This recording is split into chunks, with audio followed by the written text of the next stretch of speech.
برادران اہل سنت والجماعت، اللہ تعالیٰ نے انسان کو بے شمار نعمتیں عطا فرمائی۔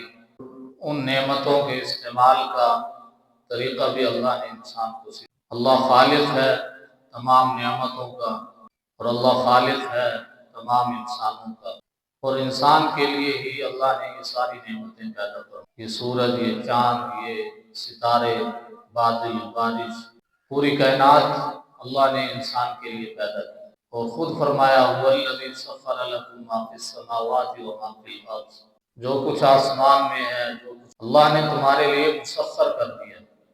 لکم سے خطاب انسانوں کو ہے، اور مسخر کا ترجمہ مفسرین نے بڑا آسان ترجمہ کیا کہ اللہ نے انسان کے حکم کے تابع بنا دیا پوری کائنات کو، یعنی انسان کے کام میں لگا دیا کہ ساری کائنات انسان کے فائدے کے لیے اللہ نے پیدا کیا۔ اور انسان کو اللہ نے کس کام میں لگایا کہ اللہ تعالیٰ نے جتنی نعمتیں پیدا فرمائی، انسان اللہ کے حکم کے مطابق ان نعمتوں کو استعمال کرے، اور جب انسان نعمت کی قدر کرتا ہے تو اللہ تعالیٰ اس کو اور زیادہ نعمتیں عطا فرماتے ہیں۔ اور ان نعمتوں کی قدر کر لی جائے تو اس وقت سے پہلے کہ جب یہ نعمتیں نبی کریم صلی اللہ علیہ وسلم نے تاکید کے ساتھ اس امت کو سمجھایا کہ یہ جان اللہ کی نعمت، یہ مال اللہ کی نعمت، یہ بنیادی دو نعمتیں اللہ نے انسان کو عطا فرمائی۔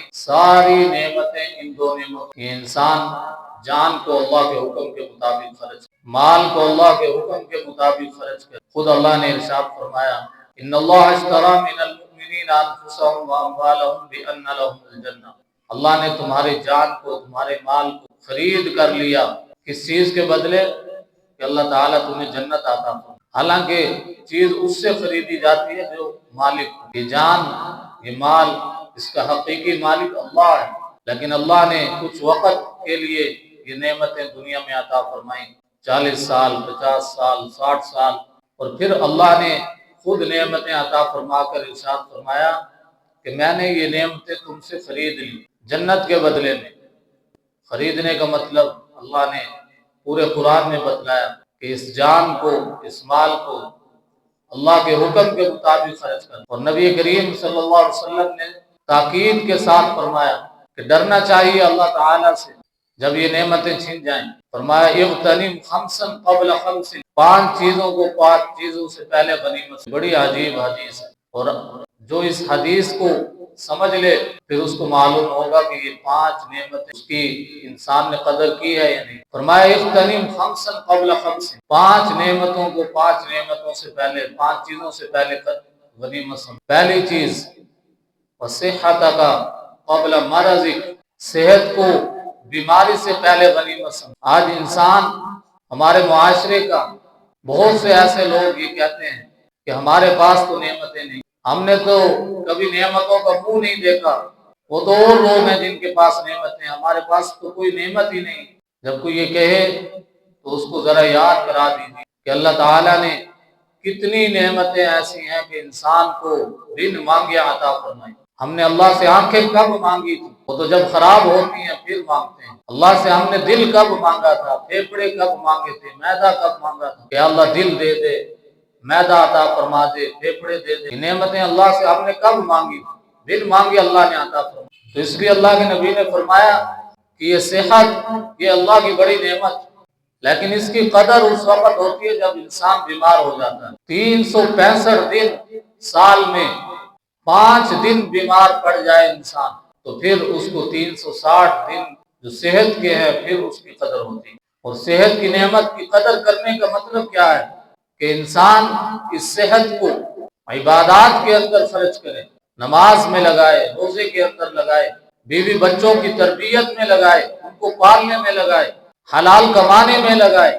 فرمایا صحتک قبل مرضک، صحت کو بیماری سے پہلے غنیمت سمجھ۔ نمبر 2 وغناک فقرک، مالداری کو محتاجی سے پہلے غنیمت سمجھو۔ اللہ نے جو مال عطا فرمایا اس کو انسان بچا بچا کر خرچ تاکہ اس کے کام میں آئے۔ یہ مالداری اللہ کی نعمت، اس کو فضول کاموں میں خرچ نہ کرے، حرام جگہوں پر خرچ نہ کرے۔ یہ مالداری کی قدر، اس لیے فرمایا کہ وغنا کا فقر، مالداری کو محتاجی سے پہلے غنی۔ نمبر 3، وشباب کا قبل حرم، جوانی کو بڑھاپے سے پہلے غنیمت سمجھو، کیونکہ بہت سے اللہ کے احکام جو انسان جوانی کے اندر پورے کر سکتا ہے بڑھاپے میں مشکل پیش آ جاتی ہے، اس لیے فرمایا کہ جوانی کو بڑھاپے سے پہلے غنیمت سمجھو۔ در جوانی توبہ کردن شیوہ پیغمبری، جوانی کے اندر توبہ کرنا یہ پیغمبروں کا شیوہ ہے۔ اور ایک شاعر نے کیا خوب کہا، نہ مارا نفس امارہ کو اب تو نے جواں ہو کر، نفس امارہ یعنی ایسا نفس جس کو گناہوں میں مزہ آتا ہے اس کو نفس امارہ کہا جاتا ہے، جو گناہوں پر ابھارتا ہے۔ نہ مارا نفس امارہ کو اب تو نے جواں ہو کر، تو کیا تیر مارو گے بڑھاپے میں کمان ہو کر۔ نہ مارا نفس امارہ کو اب تو نے جواں ہو کر، تو کیا تیر مارو گے بڑھاپے میں کماں ہو کر۔ اس لیے فرمایا کہ جوانی، انسان اس جوانی کے اندر اللہ کے احکام کو پورا کرنے کی فکر کرے۔ بہت سے لوگ کہتے ہیں کہ ہم جوانی میں کمائیں گے، بڑھاپے میں حج کریں گے۔ جوانی کے اندر حج کرنا، فضول جگہوں سے، شادی بیاہ پر، دیگر جگہوں پر جہاں انسان لاکھوں روپیہ خرچ کرتا ہے اس کو بچا کر انسان اللہ کے احکام کو پورا کر سکتا، تو اس لیے فرمایا کہ جوانی کو بڑھاپے سے پہلے غنیمت۔ نمبر 4، وہ حیاتی کا قبل موتی، اس زندگی کو موت سے پہلے غنیمت سمجھے۔ جب انسان کو موت آتی ہے تو پتہ ہے انسان جس نے زندگی کی قدر نہیں کی ہوتی، اس نعمت کی قدر نہیں کی ہوتی، تو وہ کیا کہتا ہے؟ اللہ نے وہ الفاظ بتلائے قرآن کریم میں، رب ارجعونی لعلی اعمل صالحا فیما ترکت کلا، اللہ صرف ایک دفعہ مجھے مہلت دے دے، دنیا میں بھیج دے، دوبارہ میں تیری کوئی نافرمانی نہیں کروں گا، نیک کام کرتا رہوں گا۔ لیکن اس وقت نہیں ملے۔ اسی چیز کو اللہ کے نبی نے سمجھایا کہ وہ حیات قبل موتی، کہ زندگی کو موت سے پہلے غنیمت۔ اللہ تعالیٰ نے جو ہمیں نعمتیں عطا فرمائی اس کا استعمال کا طریقہ بھی اللہ کے نبی نے، اللہ نے خود سکھایا کہ اللہ تعالیٰ نے آپ کو والدین دیے، یہ بھی اللہ کی نعمت، اس کی قدر کر لی جائے۔ والدین کتنی بڑی نعمت ہے، ان سے پوچھ کر دیکھیے جن کے والدین نہیں۔ یہ پانی یہ بھی اللہ کی نعمت، یہ وقت اللہ کی نعمت، اور یہ پیٹرول بھی اللہ کی نعمت، یہ بھی اللہ کی نعمت۔ جب تک وافر مقدار میں تھا تو کسی کو فکر نہیں تھی، جب قلت پیدا ہو گئی تو اب ذلت دیکھنے کو ملی، اب قوم بھی فکر میں مبتلا، ادارے بھی فکر میں مبتلا۔ اور اللہ کے نبی صلی اللہ علیہ وسلم نے ہمیں کیسی کیسی باریک باتیں سکھائیں۔ یہ پانی کتنا زیادہ اللہ نے دنیا میں عطا فرمایا، لیکن اللہ کے نبی صلی اللہ علیہ وسلم نے اس کے استعمال کا طریقہ بھی ہمیں سکھایا کہ پانی کو کیسے استعمال کرنا ہے۔ اللہ کے نبی صلی اللہ علیہ وسلم ایک مد پانی میں وضو فرمایا کرتے ہیں، ایک مد 800 گرام کا بنتا ہے، یعنی 1 لیٹر سے 200 گرام کم۔ 1 لیٹر بوتل لے لیجئے، اس میں اللہ کے نبی صلی اللہ علیہ وسلم وضو فرماتے ہیں۔ اور یہاں تک اللہ کے نبی نے محتاط رہنے کا حکم دیا کہ اگر تم نہر کے کنارے، دریا کے کنارے بھی وضو کر رہے ہو تو پھر بھی پانی کو ضائع مت کرو۔ آج دنیا میں اتنے ادارے وجود میں آ گئے، اتنے فورم بن گئے جن پر اربوں روپیہ خرچ ہو رہا ہے، اور وہ صرف یہ بات سمجھا رہے ہیں کہ پانی کے ایک ایک قطرے کی کیا قدر و قیمت ہے، اس کو کیسے بچانا ہے۔ اور یہ بات اللہ کے نبی صلی اللہ علیہ وسلم نے ہمیں بہت پہلے سمجھا دی۔ اور اسی طرح اللہ نے یہ بھی سمجھایا کہ کھاؤ پیو ولا تسرفو، اسراف مت کرو۔ اور سورۃ الفرقان کے اندر اللہ تعالیٰ نے رحمان کے بندوں کی خصوصیات بتلائی، آیت نمبر 63 سے لے کر آیت نمبر 77 تک 17 خصوصیات رحمان کے بندوں، کہ رحمان کے بندوں کی خصوصیات کیا کیا ہوتی ہیں، اور وہ یہاں سے شروع ہو رہی ہیں۔ عباد الرحمن الذین یمشون علی الارض هونا واذا خاطبهم الجاهلون قالوا سلاما۔ تو ان میں ایک خصوصیت یہ بھی بتلائی، والذین اذا انفقوا لم يسرفوا ولم يقتروا وكان بين ذلك قواما، کہ رحمان کے بندے وہ ہوتے ہیں جب وہ خرچ کرتے ہیں، لم يسرفوا تو وہ اسراف نہیں کرتے۔ اسراف کا معنی ہوتا ہے زیادتی، یعنی حد سے آگے نہیں بڑھتے، اور اس کا مفہوم یہ ہے کہ ضرورت کی جگہ پر بلا ضرورت خرچ نہیں۔ اسراف کہا جاتا ہے ضرورت کی جگہ پر بلا ضرورت خرچ نہ کرنا۔ وَلَمْ يَقْتُرُوا، اور وہ کنجوسی بھی نہیں کرتے۔ وَكَانَ بَيْنَ ذَلِكَ قَوَامًا، بلکہ درمیان میں رہ کر خرچ کرتے ہیں، اعتدال میں رہ کر خرچ کرتے ہیں۔ یہ اللہ کے رحمان کے بندوں کی یہ اللہ نے خصوصیت بتلائی کہ آج ہم اپنے اخراجات کو کیسے کنٹرول کریں۔ اس آیت کی تشریح کو سمجھنے کے لیے قرآن کریم میں 4 الفاظ استعمال ہوئے جن کو سمجھنا ضروری ہے۔ ایک ہوتا ہے اسراف، قرآن کریم میں یہ لفظ استعمال ہوا جو ابھی آیت میں نے پڑھی، والذین اذا انفقوا لم یسرفوا، اور ایک ہوتا ہے تبذیر۔ دونوں کا معنی آپ اردو میں ترجمہ کرتے ہیں فضول خرچی، لیکن مفسرین نے لکھا کہ اسراف کا معنی یہ ہوتا ہے کہ ضرورت کی جگہ پر بلا ضرورت خرچ نہیں کرنا۔ یعنی آپ نے کھانا اتنا بنا لیا کہ جس کو پھینکنا پڑ جائے، یہ اسراف۔ شادی بیاہ کے اندر ولیموں میں اتنا کھانا بنا لیا کہ اس کو پھینکنا پڑ جائے، تو یہ اسراف۔ اللہ نے اس سے منع فرمایا کہ اسراف نہ کرو، حد سے آگے نہ بڑھو، ضرورت کی جگہ پر بلا ضرورت خرچ نہ کرو۔ اور ایک ہے تبذیر، ولا تبذر تبذیرا، کہ فضول خرچی نہ کرو، تبذیر نہ کرو۔ تبذیر کا معنی یہ ہوتا ہے کہ گناہ کی جگہ پر خرچ کرنا، اور گناہ کی جگہ پر 1 روپیہ خرچ کرنا بھی فضول خرچ، ہزاروں کی بات نہیں۔ اللہ کی نافرمانی میں ایسی جگہوں پر جہاں پر اللہ نے حرام کر دیا، حرام جگہ پر 1 روپیہ بھی خرچ کرنا، یہ فضول خرچی ہے۔ ولا تبذر تبذیرا ان المبذرین کانوا اخوان الشیاطین، جو گناہ کی جگہ پر خرچ کرتے ہیں وہ رحمان کے بندے نہیں ہیں۔ بڑے سخت الفاظ اللہ نے استعمال فرمائے کہ وَكَانُوا اخوان الشیاطین، وہ شیاطین کے بھائی جو گناہ کی جگہ پر خرچ کرتے ہیں۔ اور ایک اور لفظ استعمال کیا اللہ نے کہ ہم اپنے اخراجات کو کیسے کنٹرول کریں۔ وَمَن يَبْخَلْ فَإِنَّمَا يَبْخَلُ عَن نَفْسِهِ وَاللَّهُ الْغَنِيُّ وَأَنْتُمُ الْفُقَرَاءُ، کہ انسان کنجوسی نہ کرے، اگر وہ کنجوسی کرے گا تو اپنے ساتھ کرے گا، اللہ کو اس سے کوئی فرق نہیں پڑتا۔ اللہ تو غنی ہے، وَأَنْتُمُ الْفُقَرَاءُ، تم سارے کے سارے فقیر ہو۔ کنجوسی کہا جاتا ہے کہ ضرورت کی جگہ پر بھی وسعت ہوتے ہوئے خرچ نہ کرنا، ضرورت کی جگہ پر بھی گنجائش ہونے کے باوجود خرچ نہ کرنا، یہ کنجوسی۔ اور علامہ انور شاہ کشمیری رحمہ اللہ تعالی نے ان احادیث کی روشنی میں لکھا تشریح کے اندر کہ اگر انسان کے پاس دوا موجود ہو، دوا کی استطاعت ہو، پھر وہ اپنا علاج نہ کرے تو اللہ کے ہاں گنہگار لکھا جائے گا۔ بالکل اسی طرح مثال دی انہوں نے کہ انسان کے پاس کھانے کو موجود ہے، کھانے کی وسعت ہے، اس کے باوجود وہ نہیں کھاتا، اپنے آپ کو تکلیف میں مبتلا رکھتا ہے، یہ اللہ کے ہاں گنہگار ہے، اس لیے کہ اللہ نے اس کو نعمت دی اور اس نے اس کی قدر نہیں۔ یہ صحت اللہ کی نعمت، اس لیے اگر یہ بیمار پڑ جائے تو اس پر علاج کرنا، وسعت ہونے کے باوجود علاج نہ کروانا، یہ اس صحت کی نعمت کی بے قدری۔ اس لیے کنجوسی اس کو کہا جاتا ہے کہ ضرورت کی جگہ پر بھی گنجائش ہونے کے باوجود، وسعت ہونے کے باوجود خرچ نہ کرو۔ اور ایک اور لفظ قرآن کریم میں استعمال ہوا، وہ ہے سخاوت۔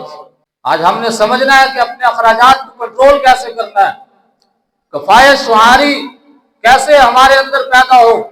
چوتھا لفظ جو قرآن کریم میں استعمال ہوا وہ ہے سخاوت۔ عید الاضحیٰ آنے والی ہے، کیا میں 1 قربانی کی جگہ 2 قربانیاں کر سکتا ہوں؟ کیا میں 30-40 ہزار کا بکرا لینے کی بجائے 60-70 ہزار کا بکرا لے کر قربانی کر سکتا ہوں؟ بہت سے لوگ سوال کرتے ہیں اس موقع پر۔ تو یاد رکھ لیجئے کہ یہ اسراف نہیں ہے، یہ اسراف نہیں ہے، سخاوت ہے۔ اللہ کے کاموں میں، دین کے کام میں، اللہ کے احکام پر کو پورا کرنے میں بڑھ چڑھ کر خرچ کرنا، یہ اسراف نہیں ہے، سخاوت۔ بیوی کو 2 جوڑوں کی بجائے 4 جوڑے بنا کر دے دیے تو یہ اسراف نہیں ہے، سخاوت۔ اس لیے کہ بیوی کا نان نفقہ پورا کرنا یہ فرض ہے انسان کے اوپر، اور اس فرض کو بڑھ چڑھ کر پورا کرنا یہ سخاوت، اللہ کے احکام کو پورا کرنا۔ کسی پر زکوٰۃ فرض ہوئی 10,000 اور اس نے 15,000 لا کر جمع کرا دیے، یہ اسراف نہیں ہے، سخاوت۔ صدقہ فطر 300 روپے تھا، کسی نے 3,000 لا کر جمع کرا دیے، یہ اسراف نہیں ہے، سخاوت۔ اپنے بھائی کو، اپنی بہن کو 2,000 دینے کے بجائے 5,000 روپیہ دے دیا، یہ اسراف نہیں ہے، سخاوت۔ سمجھنا ہے کہ ہم نے اپنے اخراجات کو کنٹرول کیسے کرنا ہے۔ کسی کو 2 روٹی کھلانے کی بجائے اچھے طرح طرح کے کھانے کھلا دیے، تو یہ اسراف نہیں ہے، سخاوت۔ تو اللہ تعالیٰ نے ہمیں یہ چاروں باتیں قرآن کریم میں سمجھائی کہ دیکھو، فضول خرچی نہ کرو، اسراف نہ کرو، یعنی ضرورت کی جگہ پر بلا ضرورت خرچ نہ کرو، اور تبذیر یعنی گناہ کی جگہ پر خرچ نہ کرو۔ 1 روپیہ بھی گناہ کی جگہ پر خرچ کیا تو قرآن کریم نے کہا وَكَانُوا إِخْوَانَ الشَّيَاطِينِ، وہ شیاطین کے بھائی ہیں۔ شراب پر 1 روپیہ خرچ کیا یا کسی اور حرام کام پر 1 روپیہ خرچ کیا، اللہ نے فرمایا شیطان کے بھائی، یہ رحمان کے بندے نہیں۔ اور پھر ضرورت کی جگہ پر گنجائش ہونے کے باوجود خرچ نہ کرنا، یہ کنجوسی ہے، اس سے بھی اللہ نے منع فرمایا۔ کہ ڈاکٹر نے کہا کہ اپنا ایکس رے کروا لو، یہ نہیں کرواتا، گنجائش ہونے کے باوجود کہ پیسے خرچ ہو، یہ کنجوسی۔ ڈاکٹر نے کہا کہ فلاں ٹیسٹ کرواؤ، یہ نہیں کرواتا، گنجائش ہونے کے باوجود، یہ کنجوسی ہے، اس سے اللہ نے منع فرمایا۔ بیمار پڑ گیا، دوائی کی استطاعت موجود ہے، علاج کی استطاعت موجود ہے، اور یہ صرف یہ کہہ رہا ہے کہ اللہ مجھے صحت دینے والا ہے، اور یہ اپنے اوپر خرچ نہیں کر رہا، اپنا علاج نہیں کروا رہا، اللہ نے یہ سمجھایا کہ یہ کنجوسی ہے، اس سے منع فرمایا۔ اور پھر اللہ کے کاموں میں بڑھ چڑھ کر خرچ کرنا، یہ سخاوت ہے، یہ اسراف نہیں۔ حضرت مولانا ادریس کاندھلوی رحمہ اللہ تعالیٰ نے 4 لفظ سکھلائے، اگر ان 4 لفظوں کو پلے باندھ لیا جائے تو زندگی سکون سے گزرے گی، سمجھ میں آ جائے گا کہ ہم نے خرچ کیسے کرنا ہے۔ فرمایا کہ رہائش یعنی کھانا پینا، رہنا سہنا، اوڑھنا پہننا، اس پر جو خرچ کیا جائے وہ جائز، رہائش پر خرچ کرنا یہ جائز، اور آسائش یعنی اپنی سہولت پر خرچ کرنا، سہولیات کے لیے خرچ کرنا، یہ بھی جائز۔ آرائش، بننا سنورنا، مرد ہو یا عورت، شرعی حدود کے اندر اگر وہ بننے اور سنورنے پر، اپنی آرائش پر خرچ کرتے ہیں، یہ بھی جائز۔ چوتھا لفظ انہوں نے بتلایا اور وہ حرام، اور جس کی وجہ سے آج انسان مشکلات کے اندر گھرا ہوا ہے، وہ ہے نمائش۔ نمائش یعنی میری ناک کٹ جائے گی، اگر میں نے اپنی شادی پر اتنا خرچ نہ کیا میری ناک کٹ جائے گی، میں نے فلاں جگہ پر اتنا خرچ نہ کیا میری ناک کٹ جائے گی۔ نمائش، دکھاوا، دنیا کو دکھانے کے لیے، تو اس کو اللہ نے حرام قرار دیا۔ رہائش پر خرچ کرنا، آسائش پر خرچ کرنا، آرائش پر خرچ کرنا، لیکن نمائش پر، دکھاوے پر خرچ کرنا یہ حرام۔ اس لیے اللہ تعالیٰ نے ہمیں یہ نعمتیں جو عطا فرمائی ہیں اس کے بارے میں اس کا سلیقہ بھی بتلایا کہ اس کی ان نعمتوں کی قدر کرو، ورنہ جب یہ نعمتیں تم سے چھین جائیں گی پھر تمہیں قدر آئے گی۔ اور ان نعمتوں کو ڈھنگ سے استعمال کرنا، یہ بھی نعمتوں کی ایک قدر کرنے کا ایک طریقہ ہے۔ اللہ نے آنکھیں عطا فرمائی ہیں، ڈھنگ سے استعمال کرنا، کان عطا فرمائے ہیں، ڈھنگ سے استعمال کرنا، اور اسی طرح جتنی نعمتیں ہیں کھانے پینے کی سب کو ڈھنگ سے استعمال کرنا، یہ ان نعمتوں کی قدر ہے۔ دعا ہے کہ اللہ رب العالمین ہمیں نعمتوں کی قدر کرنے کی توفیق عطا فرمائے، اور اللہ تعالیٰ جو کچھ کہا سنا اس کو سمجھنے عمل کرنے کی توفیق عطا فرمائے۔ وآخر دعوانا الحمدللہ۔